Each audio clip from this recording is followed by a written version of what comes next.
बहुत बहुत धन्यवाद। स्वागत है आपका लाइट ऑफ स्टडी नामक चैनल पर।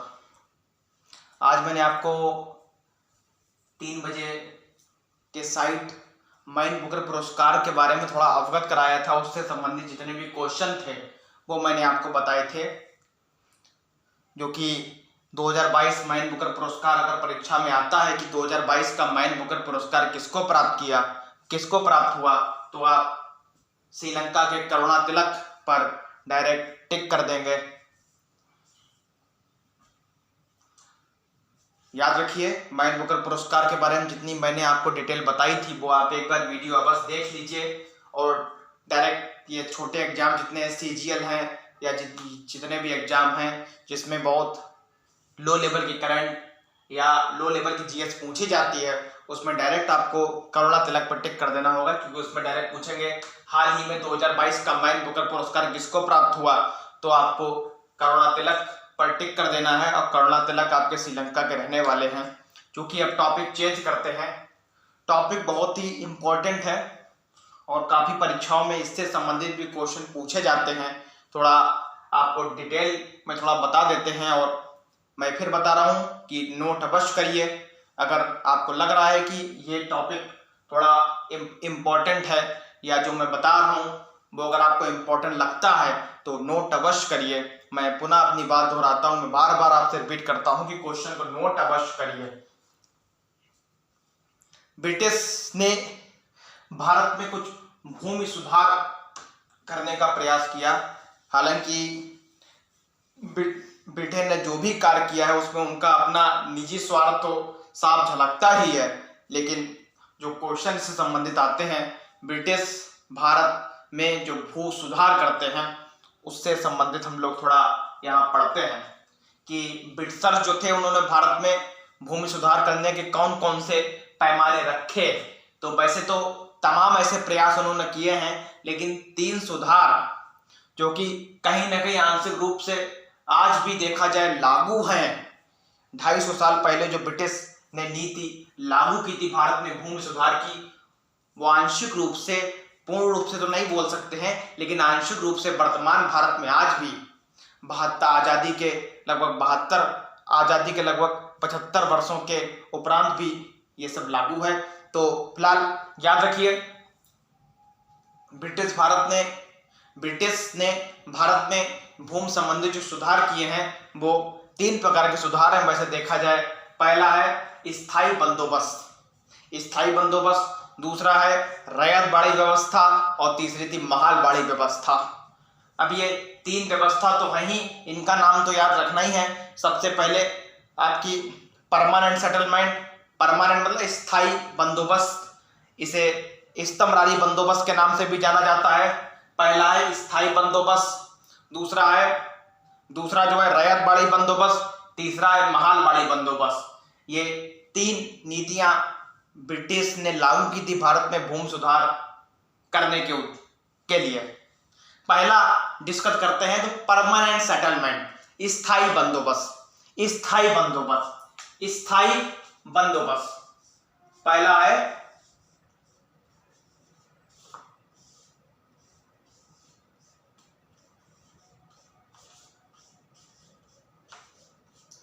है स्थायी बंदोबस्त। ये कब लागू हुआ?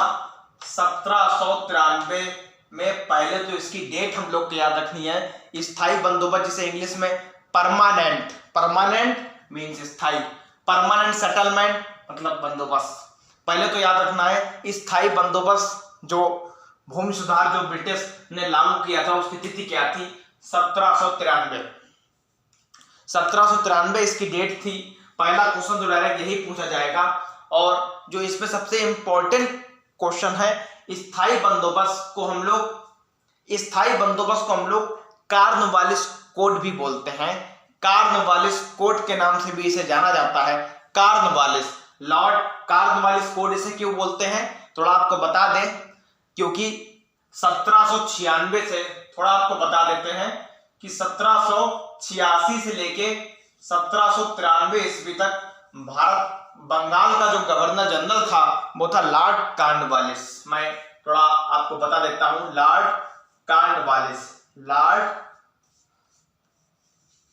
कॉर्नवालिस। लॉर्ड कॉर्नवालिस कौन था? 1766 में। याद रखिए मैं बंगाल के गवर्नर जनरल की बात कर रहा हूं। गवर्नर जनरल से संबंधित क्वेश्चन जो आते हैं वो भी मैं कल आपको किसी न किसी समय आपको बता दूंगा, क्योंकि इसमें काफी कंफ्यूजन रहती है कि बंगाल का गवर्नर जनरल कौन था, भारत का गवर्नर जनरल कौन था, भारत का वायसराय कौन था। इस टाइप से भी क्वेश्चन आते हैं। इसमें काफी कंफ्यूजन रहती है कि वायसराय, गवर्नर जनरल, इन सब में क्या भेद है, क्या समानता है, क्या भेद है। इन सब के बारे में कल मैं आपको एक निश्चित तौर पे वीडियो बना के आपको बता दूंगा थोड़ा विस्तार से। लेकिन अभी हम लोग को समझना है लॉर्ड कॉर्नवालिस ने ही स्थायी बंदोबस्त व्यवस्था लागू की थी, और ये 1793 ईस्वी में इसने व्यवस्था लागू की थी, क्योंकि 1786 से लेके 1793 ईस्वी तक बंगाल का गवर्नर जनरल की बात कर रहा हूं मैं। भारत का गवर्नर जनरल तो William Bentinck, Lord William Bentinck थे, जो 1829 से 1835-36 तक रहे थे। वो बात अलग है। अभी मैं बात कर रहा हूं लॉर्ड कॉर्नवालिस के। लॉर्ड कॉर्नवालिस कौन थे? ये थे बंगाल के दूसरे गवर्नर जनरल। पहले कौन थे? Warren Hastings. जो 1772 से लेकर 1786 ईस्वी तक रहे थे बंगाल के गवर्नर जनरल। लेकिन याद रखिए स्थायी बंदोबस्त व्यवस्था या परमानेंट व्यवस्था ये 1793 ईस्वी में लागू की गई थी। इसे कॉर्नवालिस कोड के नाम से भी जाना जाता है, क्योंकि ये लॉर्ड कॉर्नवालिस ने लागू किया था। क्योंकि 1786 से लेकर 1793 ईस्वी तक बंगाल का जो गवर्नर जनरल रहा है वो था लॉर्ड कॉर्नवालिस। याद रखिए लॉर्ड कॉर्नवालिस। इसे स्थायी बंदोबस्त बोला गया। थोड़ा इसके बारे में आपको थोड़ा बता देते हैं, थोड़ा ध्यान से समझिए।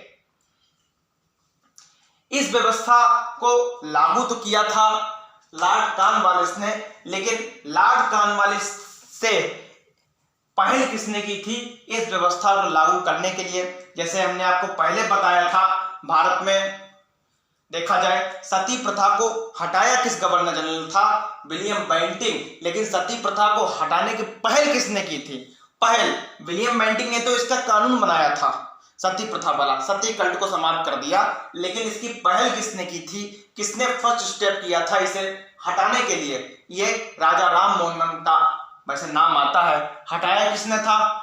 सती प्रथा किसने हटाया था? लॉर्ड विलियम बेंटिंग ने, सीधा है। लेकिन इसकी पहल किसने की थी? लॉर्ड कॉर्नवालिस ने। इसे हटाने की गुहार किसने लगवाई थी? तो वो है राजा राम मोहन राय। इसी टाइप से क्वेश्चन अगर आता है, थोड़ा इसी से थोड़ा समझना है इसकी पहल किसने की थी। इसकी जो पहल की थी वो की थी आपकी जॉन सोर एवं जेम्स ग्रांट ने। जॉन सोर इन्हें कैप्टन जॉन सोर भी बहुत जगह लिखा रहता है। जॉन सोर और जेम्स ग्रांट ने, जॉन सोर एवं जेम्स ग्रांट ने लॉर्ड कॉर्नवालिस के समक्ष परमानेंट सेटलमेंट को लागू करने का प्रस्ताव रखा। लॉर्ड कॉर्नवालिस ने इसे समझा और इसमें कुछ आंशिक संशोधन भी किया, ऐसा भी बोला जाता है। अंततः उसे यह प्रस्ताव जॉन सोर एवं जेम्स ग्रांट का सही लगा और उसने अंततः ये लागू कर दिया स्थायी बंदोबस्त। नाम विचार जॉन सोर एवं जेम्स ग्रांट का था, लेकिन कानून लॉर्ड कॉर्नवालिस ने बनाया। इस लॉर्ड कॉर्नवालिस, इसे कॉर्नवालिस कोड के नाम से भी जाना जाता है, क्योंकि अगर लॉर्ड कॉर्नवालिस इस व्यवस्था को लागू करने की अनुमति नहीं देता तो ये व्यवस्था 1793 ईस्वी में लागू नहीं हो पाती। अब ये कहां लागू की गई? वैसे तो ये आंशिक रूप से कई जगह लागू की गई, उत्तर भारत में भी ये आंशिक रूप से लागू की गई, लेकिन 3 स्थान में यह व्यवस्था 1793 ईस्वी में लागू की गई थी। वो 3 नाम है बिहार, उड़ीसा, बंगाल। बिहार और उड़ीसा। बंगाल, बिहार और उड़ीसा में इस व्यवस्था को लागू किया गया। ये मोस्ट इंपॉर्टेंट क्वेश्चन है, याद रखिए। परमानेंट सेटलमेंट, तीनों ये क्वेश्चन एनसीईआरटी किरण की कक्षा 8 की किताब से ये शुरुआत होती है। कक्षा 8, 9, 10 हिस्ट्री में इसका जिक्र मिलता है। यहाँ तक कि आईएएस और पीसीएस में भी इससे संबंधित काफी क्वेश्चन पूछे जा चुके हैं। मुझे याद है 2016 में पीसीएस, यूपी पीसीएस का जो पेपर मैंने देखा था उसमें, हालांकि उसमें रैयत बाड़ी व्यवस्था के बारे में आया था, शायद कैप्टन मुनरो जो थे वो कहाँ के गवर्नर थे, पर रैयतवाड़ी के बारे में ही आपको इसके उपरांत बताऊंगा। लेकिन स्थायी बंदोबस्त याद रखिए, स्थायी बंदोबस्त व्यवस्था कब लागू की गई? 1793 ईस्वी में। कहाँ लागू की गई? बंगाल, बिहार, उड़ीसा में। बंगाल, बिहार और उड़ीसा में ये व्यवस्था लागू की गई, क्योंकि बंगाल, बिहार, उड़ीसा तीनों एक ही हैं, आपको बताने की जरूरत नहीं है। सबसे पहले वेस्ट बंगाल था, वेस्ट बंगाल से 1912 में बिहार बना, फिर 1936 में उड़ीसा बना, उसके बाद फिर आपका झारखंड बिहार से, जो कि आपका 9 नवंबर 2000 को बिहार से झारखंड बना था। ये तो फिलहाल बात की बात है, लेकिन हमें याद रखना है बंगाल, बिहार और उड़ीसा के कुछ गांवों में और कुछ शहरों में ये व्यवस्था लागू की गई थी। और इसकी पहल किसने की थी? जॉन सोर एवं जेम्स ग्रांट ने लॉर्ड कॉर्नवालिस से गुहार लगाई थी कि आप ये व्यवस्था लागू कीजिए। इसकी शुरुआत बंगाल में हुई, बाद में बिहार और उड़ीसा में भी यह व्यवस्था लागू की गई, और कहते हैं आंशिक रूप से यह मध्य प्रदेश और उत्तर भारत में भी या उत्तर प्रदेश में भी लागू की गई। लेकिन मुख्य इसके जो 3 राज्य हैं, 3 प्रांत हैं, बंगाल, बिहार और उड़ीसा। 1793। अब इस ये व्यवस्था थी क्या? ये तो हो गया इस व्यवस्था से संबंधित लोग और स्थान, लेकिन ये व्यवस्था थी क्या? ये क्वेश्चन बहुत ध्यान से आपको समझना है। इस व्यवस्था में क्या किया गया? क्योंकि ऑलरेडी जो भारत के रैयत थे, रैयत मीन्स होता है किसान, जो भारत के किसान थे, जो भारत के किसान या रैयत बोल दें, वो ऑलरेडी ब्रिटिश भारत के जो टैक्स वसूलने की नीति थी उससे काफी असंतुष्ट थे। अंग्रेज इनसे मनमाना टैक्स वसूलते थे, मनमानी खेती करवाते थे। जैसे आपको बता दें, जैसे काली मिट्टी जो होती है, जो मालवा के पठार, गुजरात, मध्य प्रदेश तरफ पाया जाता मालवा का पठार, वो कॉटन के लिए ज्यादा उपयोगी होती काली मिट्टी। लेकिन अंग्रेज क्या करते थे, वहां पे चावल उगाने और गेहूं उगाने के लिए किसान पे प्रेशर बनाते थे। इस टाइप से व्यवस्था काफी अनियमित व्यवस्था थी अंग्रेजों की, तो इसी में सुधार करने के उद्देश्य से स्थायी बंदोबस्त लागू किया गया। हालांकि इस व्यवस्था का भी काफी विरोध हुआ, उसका कारण क्या आप समझ लीजिए। इस व्यवस्था में जो था, जो स्थान तय किया जाता था उसमें जो भूमि का मालिक होता था, भूमि का मालिक जो होता था वो लैंडलॉर्ड को बना दिया जाता था, जमींदार को बना दिया जाता था। इससे संबंधित जितने भी क्वेश्चन है वो नोट अवश्य कर लीजिए। मैं पुनः अपनी बात दोहराता हूं, पुनः इस व्यवस्था में, स्थायी बंदोबस्त में जो भूमि का मालिक था वो जमींदार को बना दिया जाता था, जमींदार को बना दिया जाता था। जमींदार क्या करता था? जमींदार किसानों से राजस्व वसूल करता था, जमींदार किसानों से राजस्व वसूल करता था। अगर देखा जाए तो वैसे भूमि का मालिक इसमें देखा जाए, अप्रत्यक्ष रूप से इनडायरेक्ट रूप से भूमि का मालिक जमींदार था, लेकिन प्रत्यक्ष रूप से इसमें मालिक कौन था? प्रत्यक्ष रूप से मालिक जमींदार था, जो आंखों से देख रहा है वो प्रत्यक्ष होता है। लेकिन अप्रत्यक्ष रूप से अगर देखा जाए तो जो मालिक जो था वो था ईस्ट इंडिया कंपनी ही। उसका कारण आपको बता दें, ऐसा बोला जाता था कि जितना भी इनकम होती थी भूमि से, उसका लगभग 89% वसूल लिया जाता था किसानों से। उसका 89% जमींदार वसूल लेता था। उस 89% में बोला जाता है उसे सूर्यास्त से पहले उसका कुछ भाग ईस्ट इंडिया कंपनी को देना होता था, या बोले लॉर्ड कॉर्नवालिस को देना होता था। मैं अपनी बात पुनः दोहराता हूं कि स्थायी बंदोबस्त व्यवस्था के अंतर्गत भूमि का जो मालिक होता था वो जमींदार को बना दिया जाता था। जमींदार किसान से लगभग 89 से 90% राजस्व वसूल लेता था, और उसे सूर्यास्त तक मतलब सूर्य डूबने से पहले उस 90% पर 89% में कुछ भाग ईस्ट इंडिया कंपनी को दे देना होता था। यही इस व्यवस्था की नीति थी। अब इसमें बहुत सारे दोष आए। जमींदार किसानों पर अत्याचार करता था। अगर किसी वर्ष जमीन में उपज नहीं भी होती थी तब भी 90% तो किसानों को, जमींदारों को देना ही पड़ता था। याद करिए, महात्मा गांधी का जो खेड़ा आंदोलन तो गुजरात में 1918 में हुआ था, वो इसी संबंध में था। उस समय क्या हुआ थोड़ा आपको बता दें। पहला जो चंपारण था, दूसरा खेड़ा आंदोलन जो गुजरात में हुआ था, वो थोड़ा अगर देखा जाए उस वर्ष क्या हुआ था, उस महीने अकाल पड़ा था, सूखा पड़ा था, पानी कम बरसा था, बहुत बड़ा नुकसान हुआ था किसानों को। उसके बावजूद भी अंग्रेज अपना जो निर्धारित टैक्स था वो वसूल करना चाहते थे। किसानों को उस समय भारी भरकम हानि हुई थी, वो उस भारी भरकम रकम को देने योग्य नहीं थे, लेकिन अंग्रेज फिर भी उनसे उस रकम की मांग कर रहे थे। तब विवश होकर गांधी जी ने यह आंदोलन चलाया था, खेड़ा सत्याग्रह या खेड़ा आंदोलन। वैसे ही लॉर्ड कॉर्नवालिस ने नियम बनाया कि जमींदार किसानों से सूर्यास्त होने से पहले 89 से 90% राजस्व वसूल लेगा। जितना भी प्रॉफिट उस दिन होता था, जितनी भी इनकम होती थी, इनकम बोल रहा हूं, उसका लगभग 89 से 90% जमींदार वसूल करके शाम तक उसका कुछ भाग ईस्ट इंडिया कंपनी को दे देता था। इसमें देखा जाए, अगर प्रत्यक्ष रूप से मालिक जमींदार को बना दिया गया, लेकिन अप्रत्यक्ष रूप से मालिक ईस्ट इंडिया कंपनी ही थी, क्योंकि जमींदार वसूलता था लेकिन जमींदार उसका हिसाब ईस्ट इंडिया कंपनी या लॉर्ड कॉर्नवालिस को कर देता था। इसे सूर्यास्त बंदोबस्त के नाम से भी जाना जाता है।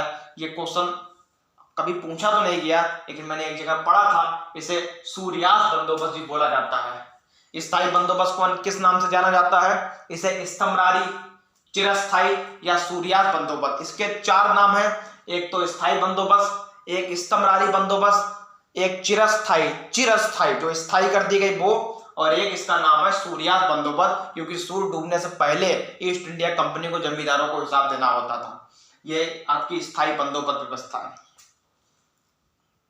इस व्यवस्था में काफी सारे दोष आए। जमींदार जो कि 90% 89% किसानों को हर कीमत पर जमींदारों को देना ही पड़ता था। बहुत बार ऐसा हुआ कि किसानों को रकम अपने पास से साहूकारों से उधार लेके देनी पड़ती थी। इस व्यवस्था का काफी विरोध हुआ।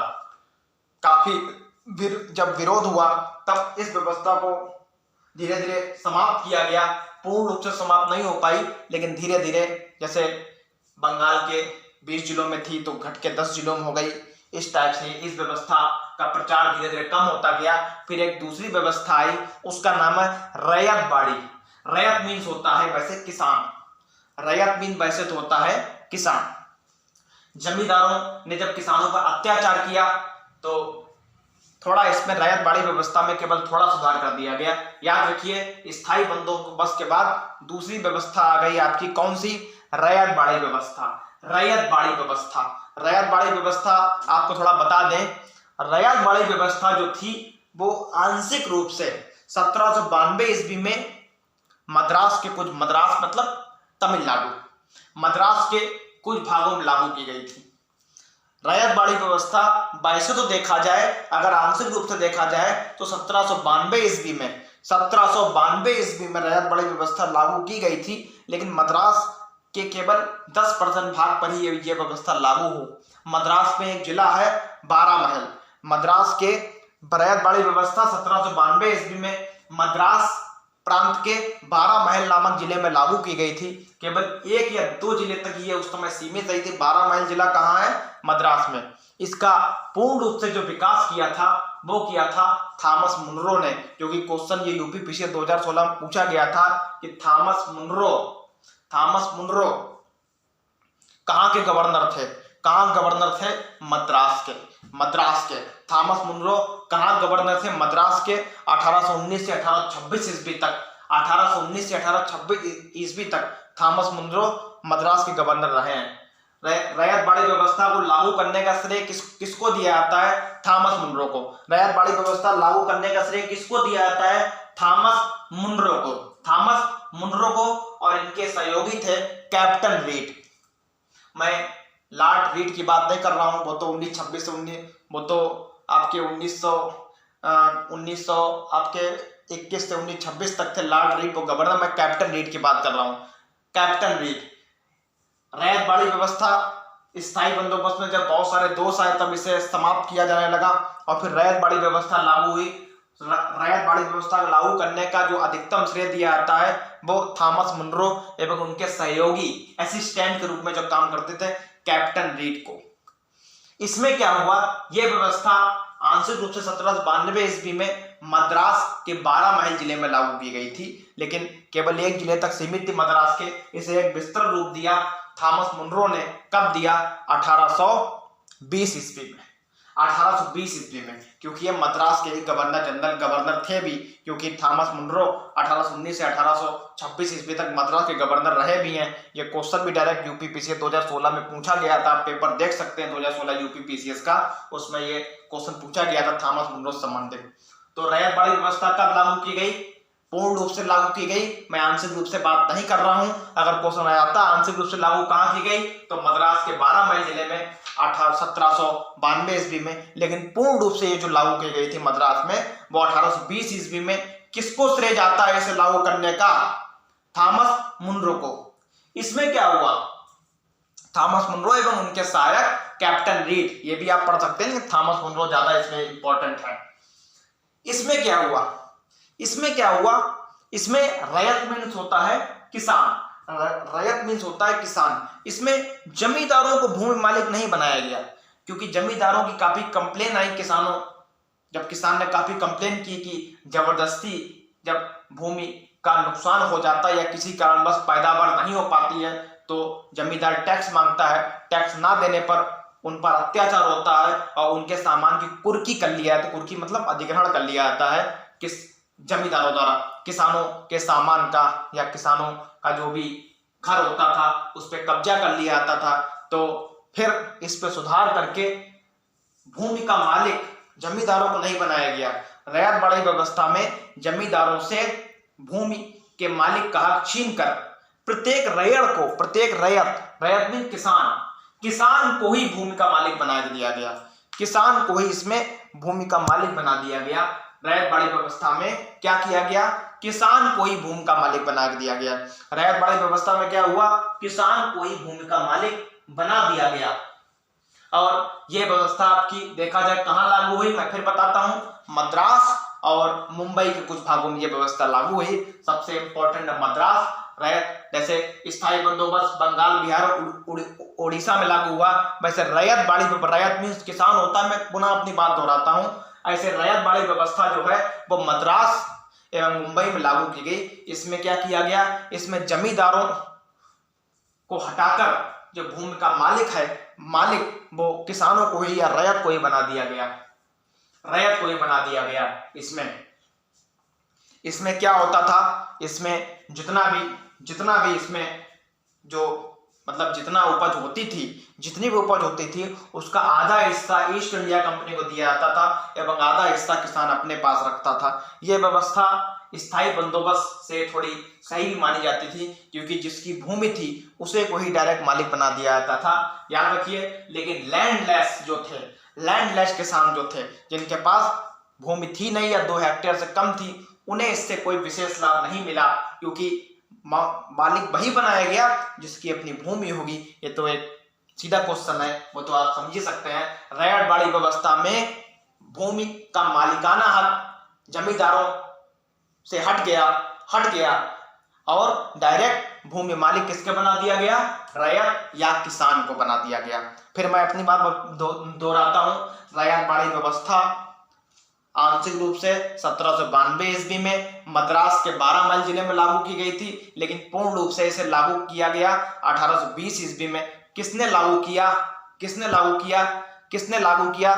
थॉमस मुनरो एवं उनके सहायक कैप्टन रीड ने 1820 ईस्वी में ये मद्रास और मुंबई में ये व्यवस्था लागू की गई। इसमें क्या हुआ? थॉमस मुनरो कहां गवर्नर थे?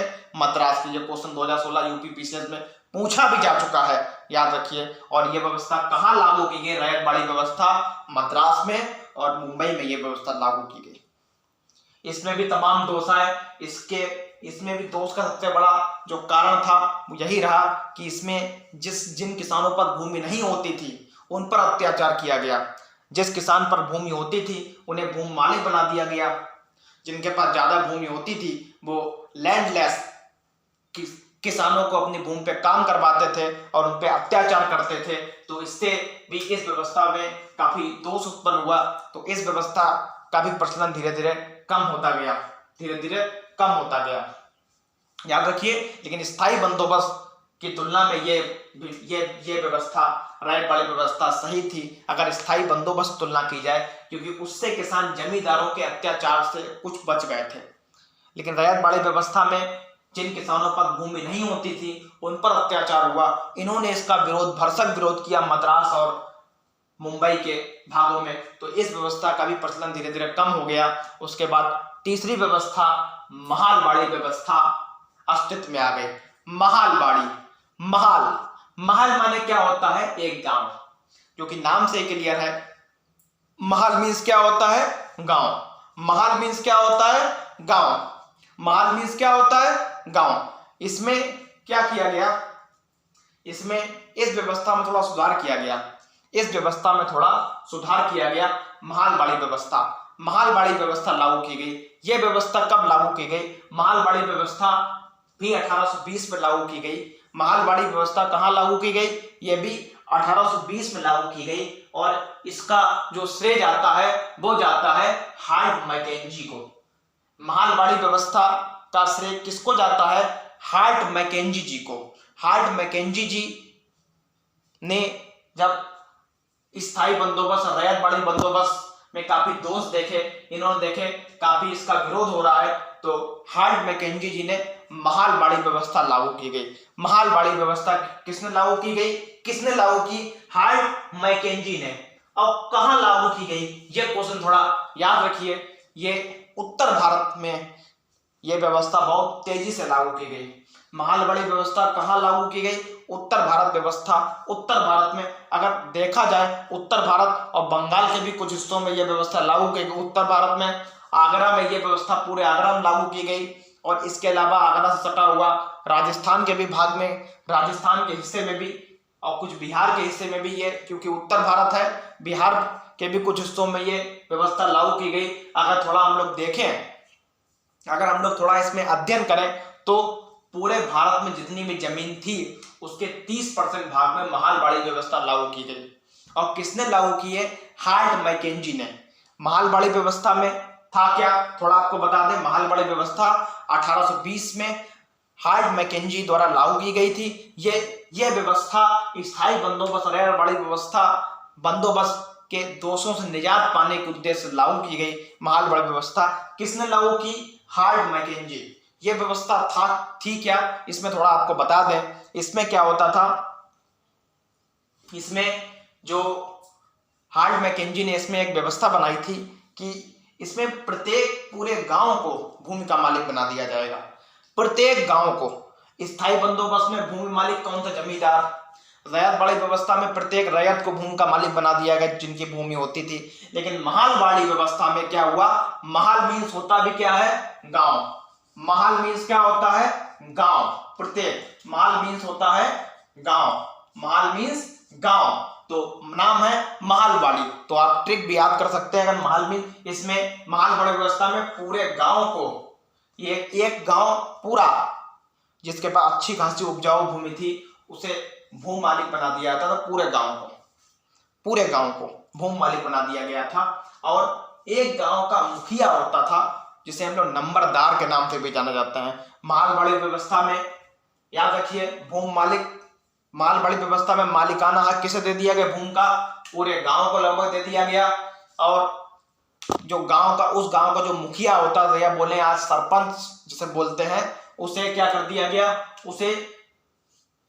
इसे वसूली का अधिकार दे दिया गया कि गांव, जिस गांव का वो मुखिया होता था, वहां मतलब जितने किसान थे, जितने रैयत थे, मतलब वो अपनी भूमि पे जितना भी उगाते थे, जो कुछ उगाते थे, उससे जो भी राजस्व होता था उसे वसूलता था कौन? मुखिया।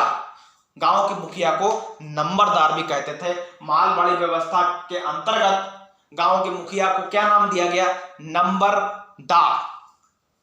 वैसे देखा जाए भूमि का मालिक तो पूरे गांव को बना दिया गया, लेकिन वसूली करने का अधिकार जो था वो था गांव के मुखिया, जिसे नंबरदार के नाम से जाना जाता। जो गांव का सरपंच या मुखिया होता था उसे वसूली करने का अधिकार था। वसूली करने का अधिकार उसे दे दिया गया। कहते हैं 95%, कहते हैं इस व्यवस्था में 95% लगभग किसानों से वसूल किया जाता था। तो इस व्यवस्था का भी 95% लगभग किसानों से वसूल किया जाता था। तो इस व्यवस्था काफी विरोध हुआ, इस व्यवस्था का भी काफी विरोध हुआ। याद रखिए, इस व्यवस्था को भी आगे समाप्त कर दिया गया। हालांकि वर्तमान में ये 3 व्यवस्था आज भी आंशिक रूप से लागू है, लेकिन इसका काफी विरोध भी हुआ उस समय। तो ये तीनों व्यवस्था पूर्ण रूप से सफल नहीं हो पाई। ये तीनों व्यवस्था पूर्ण रूप से सफल नहीं हो पाई।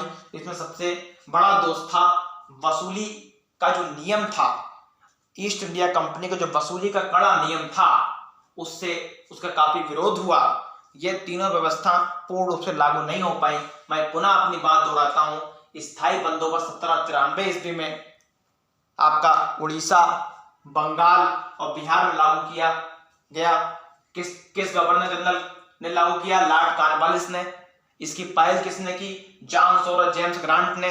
जॉन सॉरस जेम्स ग्रांट ने इसकी पहल की लॉर्ड कॉर्नवालिस से। लॉर्ड कॉर्नवालिस ने यह लागू किया। कहां लागू हुआ? बंगाल, बिहार और उड़ीसा में। इसमें भूमि का मालिक आपका बना दिया गया था जमींदार, जो कि लगभग 89 से 90% जितना राजस्व होता था उसका वसूल कर ईस्ट इंडिया कंपनी को उसका हिसाब देता था। उसके बाद रैयतवाड़ी व्यवस्था आई, 1819 से 1820 में लागू की गई। ये आपका बोलते हैं थॉमस मुनरो एवं उनके सहायक कैप्टन रीड ने यह व्यवस्था लागू की। कैप्टन रीड ने ये आपकी मद्रास और मुंबई में रैयतवाड़ी व्यवस्था लागू की गई। इसमें जमींदारों को हटा दिया गया और भूमि का मालिक जो है प्रत्येक रैयत को बना दिया, प्रत्येक किसान को बना दिया। उसके बाद महालवाड़ी व्यवस्था लागू की गई। ये हार्ट मैकेंजी ने लागू की। ये उत्तर भारत में इस व्यवस्था का सबसे ज्यादा विकास उत्तर भारत में हुआ और आगरा में तो यह व्यवस्था आज भी लागू है, ऐसा माना जाता है। उत्तर भारत और हालांकि बंगाल और बिहार और राजस्थान के भी कुछ भागों में यह व्यवस्था रही। बोलते हैं कि संपूर्ण भारत के उस समय जो संपूर्ण भारत का उसके 30% भाग पर महालवाड़ी व्यवस्था लागू की गई थी, लेकिन इसमें लगभग 94 से 95% वसूल किया जाता था किसानों से, इसलिए इस व्यवस्था का भी भरसक विरोध हुआ। याद रखिए, महालवाड़ी व्यवस्था क्या थी? इसमें प्रत्येक ना तो जमींदार मालिक थे और ना प्रत्येक किसान था मालिक, जबकि पूरा गांव मालिक था। भूमि का मालिक एक पूरे गांव को बना दिया गया, क्योंकि महलवाड़ी है, महल का मीन्स ही होता है गांव। पूरा महल, इसमें पूरा गांव को भूमि का मालिक बना दिया गया, लेकिन वसूली करने का अधिकार जो था वो उस गांव की मुखिया को था, जिसे नंबरदार के भी नाम से जाना जाता है। महलवाड़ी बंदोबस्त के अंतर्गत गांव की मुखिया को क्या कहा जाता था? नंबरदार। याद रखिए, नंबरदार। इसका लगभग 95% कुल उपज का वसूल लिया जाता था, क्योंकि 1822 ईस्वी में एक ब्रिटिश अधिनियम में लागू हुआ था। उसमें यह व्यवस्था की गई कि कुल उपज का 95% वसूल कर लिया जाएगा किसानों से। तो किसानों के पास कुछ शेष बचा ही नहीं, तो इसका भी भरसक विरोध हुआ। यह व्यवस्था भी अंततः समाप्त हो गई। ये कुछ भूमि सुधार से संबंधित मैंने आपके समझ डिस्कस किया है। याद रखिए, महलवाड़ी व्यवस्था उत्तर भारत में लागू की गई। ये थोड़ा इंपॉर्टेंट क्वेश्चन भी हो जाता है, लेकिन सबसे इंपॉर्टेंट है स्थायी बंदोबस्त। अभी इसके बारे में मैंने नोट भी कर दिया। याद रखिए, जॉन सॉरस और जेम्स ग्रांट ने इस व्यवस्था लागू करने की पहल की थी। लॉर्ड कॉर्नवालिस से संबंधित क्वेश्चन याद रखिए। लॉर्ड कॉर्नवालिस 1786-1793 ईस्वी तक बंगाल का गवर्नर जनरल रहा था। 1793 ईस्वी में ये हट गया था।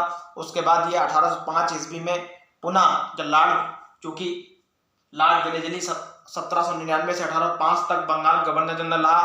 उसके बाद 1805 ईस्वी में इसका काफी विरोध किया। किसका? लॉर्ड वेलेस्ली का। याद रखिए, भारत में सहायक संधि किसने लागू की थी? लॉर्ड वेलेस्ली ही भारत में सहायक संधि का जन्मदाता तो नहीं बोल सकते हैं, उसके भी क्वेश्चन मैं आपको बाद में बता दूंगा। फिलहाल उसके बाद और लॉर्ड कॉर्नवालिस का मकबरा कहाँ है, ये भी क्वेश्चन आ चुका है एग्जाम में। लॉर्ड कॉर्नवालिस 1805 ईस्वी में ये दूसरी बार बंगाल गवर्नर जनरल बना और 1805 ईस्वी में इसकी मृत्यु हो गई। और इसका मकबरा कहाँ है? गाजीपुर में। कहाँ है मकबरा इसका? गाजीपुर में। याद रखिए, लॉर्ड कॉर्नवालिस का मकबरा कहाँ है? बंगाल का दूसरा गवर्नर जनरल लॉर्ड कॉर्नवालिस का मकबरा कहाँ है? गाजीपुर में। यह किसी एग्जाम में क्वेश्चन पूछा भी जा चुका है। अब गाजीपुर क्यों प्रसिद्ध है? क्योंकि गाजीपुर में एशिया का सबसे बड़ा गांव है। याद रखिए, गाजीपुर में एशिया का सबसे बड़ा गांव है। शायद उसका गहमर नाम है। उस गांव का नाम भी शायद गहमर है। मैं 100% तो कंफर्म नहीं हूं, लेकिन 80% मुझे लगता है, मैंने ये पढ़ा है। एशिया का सबसे बड़ा गांव कहाँ है? गाजीपुर में एशिया का सबसे बड़ा गांव है और गांव का नाम है गहमर गांव और गाजीपुर में लॉर्ड कॉर्नवालिस का मकबरा भी है। ये क्वेश्चन याद रखिए। और भारत में सिविल सेवा का पितामह किसे कहा जाता है? ये क्वेश्चन मोस्ट इंपॉर्टेंट क्वेश्चन है, याद रखिए। भारत में सिविल सेवा का पितामह किसे कहा जाता है? लॉर्ड कॉर्नवालिस को। हालांकि सिविल सेवा की नींव जो है लॉर्ड हेस्टिंग्स ने रखी थी, लेकिन इसका पूर्ण रूप से ऐसे लागू किया था लॉर्ड कॉर्नवालिस को। भारत में सिविल सेवा का पितामह किसे कहा जाता है? तो ऑप्शन आएगा उसमें लॉर्ड कॉर्नवालिस को टिक करना है। और भारत में पुलिस प्रशासन की नींव किसने रखी? पुलिस प्रशासन की नींव भारत में किसने रखी? 1805 ईस्वी में रखी थी, यह भी लॉर्ड कॉर्नवालिस ने। और स्थायी बंदोबस्त को लॉर्ड कॉर्नवालिस कोड के नाम से भी जाना जाता था। 1793 ईस्वी में लागू हुई थी और 1793 ईस्वी में गवर्नर कौन था? Lord Cornwallis. तो याद रखिए, सिविल सेवा का जनक लॉर्ड कॉर्नवालिस और भारत में पुलिस व्यवस्था की नींव किसने रखी थी? 1805 ईस्वी में लॉर्ड कॉर्नवालिस ने इसकी नींव रखी थी। तो ये वीडियो 2 से 3 बार देख लीजिए आगे पीछे करके। आप क्वेश्चन नोट जरूर कर लीजिए। स्थायी बंदोबस्त पूरा ये रट लेना है क्योंकि इससे संबंधित क्वेश्चन बहुत बार पूछा गया है। रैयत और महलवाड़ी भी थोड़ा इंपॉर्टेंट हो जाता है, लेकिन स्थायी बंदोबस्त ज्यादा है इंपॉर्टेंट, थोड़ा याद रखिए। स्थायी बंदोबस्त लॉर्ड कॉर्नवालिस कोड भी इसे बोला जाता है। 1793 ईस्वी में लागू किया गया बिहार, बंगाल और उड़ीसा में। इसमें जमींदारों को भूमि का मालिक बना दिया गया। इसे सूर्यास्त बंदोबस्त के नाम से भी जाना जाता है। स्थायी बंदोबस्त को स्थायी बंदोबस्त, स्तंभरारी, चिरस्थायी और सूर्यास्त व्यवस्था के नाम से भी जाना जाता है। सूर्यास्त व्यवस्था क्यों कहा जाता है? क्योंकि सूर्यास्त होने से पहले जमींदारों को किसानों से वसूल करके टैक्स ईस्ट इंडिया कंपनी को दे देना होता था। इस व्यवस्था में बहुत सारे दोष आए। फिर रैयत बड़ी व्यवस्था लागू की गई। इसमें जमींदारों को हटाकर प्रत्येक रैयत को भूमि का मालिक बना दिया गया। थॉमस मुंडो ने रैयत बाड़ी व्यवस्था की पहल की थी। यह मद्रास और मुंबई में लागू किया गया। उसके महलवाड़ी व्यवस्था जो कि अपने उत्तर भारत में जैसे आगरा में लागू की गई पूरी तरीका से, लगभग ये सब क्वेश्चन आते हैं। इसमें प्रत्येक महल मतलब प्रत्येक गांव को मालिक बना दिया गया, लेकिन वसूली करने का अधिकार गांव के मुखिया जिसे नंबरदार बोलते हैं, याद रखिए, दिया गया। इस व्यवस्था में महलवाड़ी में लगभग 95% किसानों से वसूल लिया जाता था, तो इसका भी भरसक विरोध हुआ। बहुत बहुत धन्यवाद। वीडियो को लाइक, सब्सक्राइब और शेयर अवश्य कर दीजिए अगर आपको अच्छा लगता है उस दशा में ही। बहुत बहुत धन्यवाद। शुभ रात्रि। जय हिंद, जय भारत। कल मैं गवर्नर जनरल, बंगाल के गवर्नर जनरल, भारत के गवर्नर जनरल, इस संबंध में भी एक वीडियो आपके समक्ष अवश्य पेश कर दूंगा कल किसी समय। बहुत बहुत धन्यवाद। नोट अवश्य कर लीजिए। बहुत बहुत धन्यवाद।